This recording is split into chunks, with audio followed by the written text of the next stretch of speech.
হব অপরাধ আর নাহি ভয়, পূজার নিয়ম মোর শুনো হে নৃপতি। অতি বুদ্ধিমান তুমি, জ্ঞানী গুণী অতি, আমার বাড়িতে শুদ্ধ করিয়া বসন করিবে আমার পূজা হয়ে ভক্তি মন। নীল বস্ত্র, নীল কৃষ্ণতিল তৈল প্রদানিবে, মোষ আর মাসকলাই সংগ্রহ করিবে। কৃষ্ণবর্ণ ঘট লইয়া করিবে স্থাপন, পঞ্চজাতি ফুল ফলে করিবে পূজন।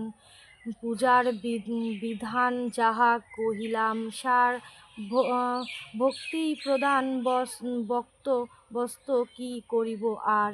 ভক্তিভাবে যে বা পূজে আমারে রাজন, ক্ষণেকেই হয় তার দুঃখ বিমোচন। পূজা অন্তে ভক্তি ভরে করিবে প্রণাম, নবগ্রহ